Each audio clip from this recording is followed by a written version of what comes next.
वर्तमान देखंतु पीएम किसान योजना को नहीं नुआ अपडेट टी आसी जाइछि। जो हिताधिकारी माने मझिरे 2टी किंबा 3टी किस्ती टंका पाइथिले आउ किछि हिताधिकारी एमिति रहिचंती सेमाने आदौ पीएम किसान ले टंका पाइ नांती।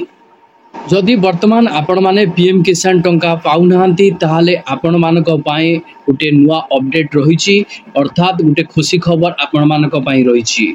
आपण माने 20तम किस्ती टंका केमिति पाइबे सेथि पई आपण मानक पई गुटे वीडियो नै आसी, जहा कि एही वीडियो माध्यम रे मो समस्त सूचना प्रदान करिवि केमिति आपण माने 20तम किस्ती टंका प्राप्त करि परिबे।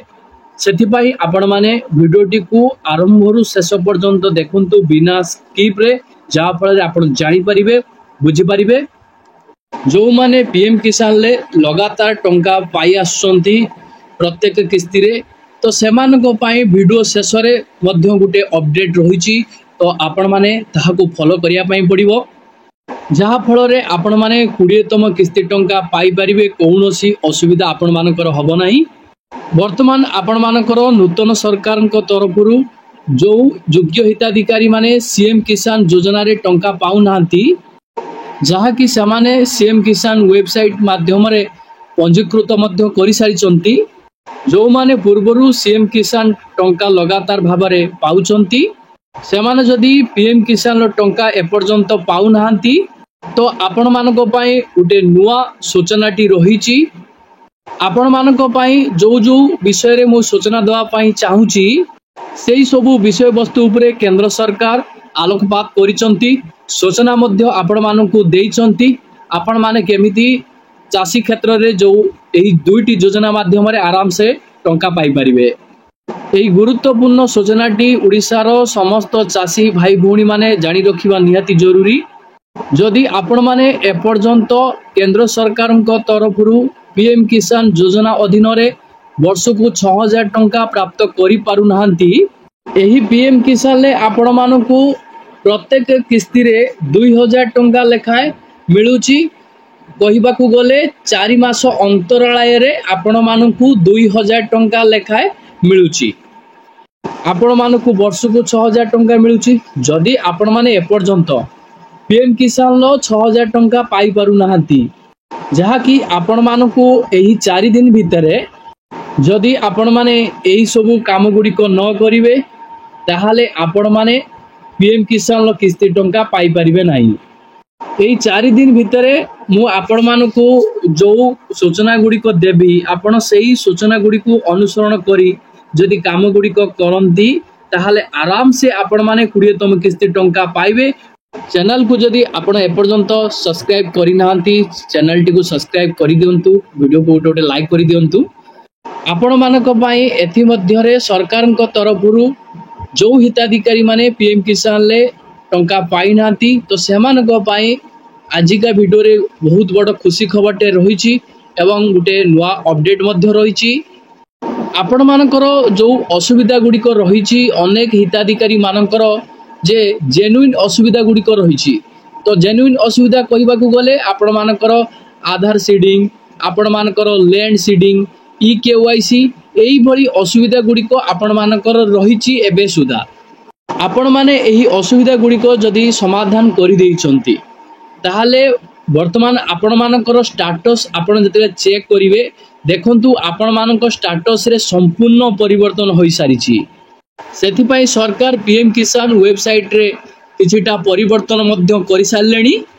कहिबाकू गले पीएम किसान वेबसाइट रे वर्तमान अपडेट होईची। एथि पई सरकार तरफरु जो नुआ अपडेट रहिची, तो आपण माने जानिबा पई हेले पीएम किसान वेबसाइट को विजिट करिया पई पड़िबो। सेठारे आपण मानकर रजिस्ट्रेशन किंबा आधार नंबर देई आपण मानकर स्टेटस टी चेक कले आपण जानिबाकू पाइबे। वर्तमान देखंतु जो मानकर सबु किछि ठीक रहिछि, तो सेमानकर स्टेटस ओके रहिछि। वर्तमान आपण स्टेटस चेक कला परे जदि आपण मानकर एही असुविधा गुडीकर समाधान होई नाही, जहा कि आपण मानक पई आजिका डेट रे बहुत बड़ अपडेट मध्य रहिछि, एहार समाधान रो बाट मध्य आपण जानि जिवे, जहा कि सरकार तरफरु सूचना मिलिछि। एही 4 दिन भितरे आपण मानकर जहाँ भी असुविधा गुड़िक रही ताहार समाधान मध्य होई जिवो। जदि आपण मानकर EKYC समस्या थिवो आपण मानकर समाधान होई जिवो। जदि आपण मानकर आधार शेडिंग टा भी पेंडिंग थिवो ताहा मध्य समाधान होई जिवो। जदि आपण मानकर लैंड सीडिंग टा नो थिवो ताहा मध्य समाधान होई जिवो एई 4 दिन भितरे। सेथिपाई केंद्र सरकार तरफरु आपण मानक पाई गुटे नुआ अपडेट रहिछि। नुआ अपडेट कहबाकू गले केंद्र सरकार तरफरु जो चाषी भाई भौणी मानकर एई भली असुविधारे सामाने सम्मुखीन होउसंती तो सरकार तरफरु आपण मानक पाई समाधान रो बाट मध्य सरकार करूचंती। देखंतु सरकार तरफरु आपण मानक असुविधा दिगरे केमिति आपण माने समाधान रो बाट अर्थात सरकार आपण मानक पाई केमिति एही समाधान रो प्रयास रो बाट मध्य आनिसंती। एही पोस्टर मध्य आपण मानक पाई केंद्र सरकार तरफरु जारी होईची। तो आपण को मोबाइल स्क्रीन ले मो शो करे देइची आपण माने देखिबाकू पाउथिबे। केंद्र सरकार तरफरु एही पोस्टर माध्यम रे आपण माने जानिबाकू पाउथिबे जे केंद्र सरकार आपण मानक असुविधा दिगरे केते सतर्क केते सचेतन रहिचंती। देखंतु एही पोस्टर रे मध्य गुटे डेट मेंशन रहिची मे 1 रु 31 मे 2025 पर्यंत। जदि आपण मानकर कोनोसी असुविधा रहिची तो सेही असुविधा दिगरे आपण माने मे 31 पर्यंत काम करंतु। एही पोस्टर रे आपण मानकर मेंशन रहिची तो मे 31 पूर्वरु आपण मानकू कोन करिया पाई पड़िबो 20तम किस्ती टंका पाइबाकू हेले। तो आपण मानकर पीएम किसान लो स्टेटस थरे चेक करंतु।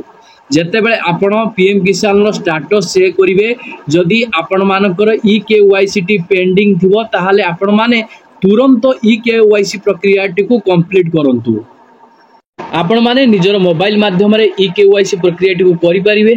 जदि न करि पारुचंती ताहाले निकटस्थ जनसेवा केंद्र को जांतु आ आपण मानकर EKYC टिकु कंप्लीट करंतु। तापरे आपण मानकर एही पोस्टर रे मेंशन रहिची तो आपणको बैंक अकाउंट सह आपण मानकर आधार कार्ड टिकु लिंक करिबा कंपलसरी रहिची। 3 नंबर एही पोस्टर रे मेंशन रहिची कोन करिया पई पड़िबो आपण मानकू लैंड सीडिंग करिया पई पड़िबो। तो लैंड सीडिंग आपण माने केमिति करिवे तो एही वीडियो रे डिस्क्रिप्शन ले मु आपण मानकू वीडियो प्रोवाइड कर देइची। तो आपण कृषक ओडिसा पोर्टल को जाई आपण मानकर लैंड सीडिंग समस्या टिकु मध्य दूर करि परिबे। आपण माने कृषक ओडिसा पोर्टल को जाई आपण माने पंजीकृत करिया पाई पड़िबो। सेठारे जते बेले आपण पंजीकृत करि देबे कृषक ओडिसा रे आपण मानकर एही लैंड सीडिंग टा नो जागा रे यस होई जिवो। आपण मानकर EKYC हो कि आपण मानकर आधार सीडिंग किंबा डीबीडी हो कि आपण मानकर लैंड सीडिंग हो तो एही काम गुडी एबे जदि आपण माने करूचंती आपण मानकर तुरंत काम होई जिवो फटाफट पूरा होई जिवो मे 31 तारीख पूर्वरु। तो आपण माने यहा करि नबा निहाती जरूरी। जदि आपण माने एही 4 दिन भितरे एही सु काम गुडी को करि नउचंती ना तो आपण मानकर आ पेंडिंग हे कि रहिबोनी कोनोसी कार्य सबु क्लियर करि देबे सरकार एही 4 दिन भितरे अर्थात मे 31 तारीख पूर्वरु सबु आपण मानकर कंप्लीट होई जिवो। एही वीडियो माध्यम रे मोर ओडिसार चाषी भाई भौणी माने जेमिति हैरान हरकत न हुंतु केमिति से माने 20तम किस्ती टंका आराम से पाई परिवे सेति पई मु वीडियो टिकु नै आसी। 20तम किस्ती टंका पाइबा को हेले एही तीनोटी कैटेगरी रे जो चाषी भाई भौणी माने रहिचंती जेमिति आपण मानकर किछि हिताधिकारी रहिचंती पीएम किसान लो गुटे दीटा किस्ती टंका पाइचंती आउ किछि हिताधिकारी रहिचंती पीएम किसान ले आदो टंका पाई नांती आउ किछि हिताधिकारी रहिचंती पीएम किसान लो किस्ती टंका लगातार पाउचंती। तो सेमानकु मु अनुरोध करिवि तो आपण माने 20तम किस्ती टंका पाइबा पूर्वरु समस्ते आपण थरे स्टेटस टिकु चेक करंतु। जेते बेले आपण स्टेटस चेक करिवे जदि आपण मानकर सबु किछि ठीक रहिछि आपण माने निश्चिंता रे रहंतु 20तम किस्ती टंका जून मास रे आपण पाइबे। तो जो हिताधिकारी माने स्टेटस चेक करूचंती तांकर किछि असुविधा रहिछि आपण मानकर शेष तारीख रहिछि एही असुविधा गुडी कर समाधान करिवार मे 31 तारीख। तो मे 31 तारीख पूर्व आपण माने जहाँ भी असुविधा रही जो हिताधिकारी माने स्टाटस चेक कला असुविधा शो करोची तो सही असुविधा दिगरे आपण माने काम करंतु आउ हाथ रे आपण मानकर आउ 3-4 दिन रहिला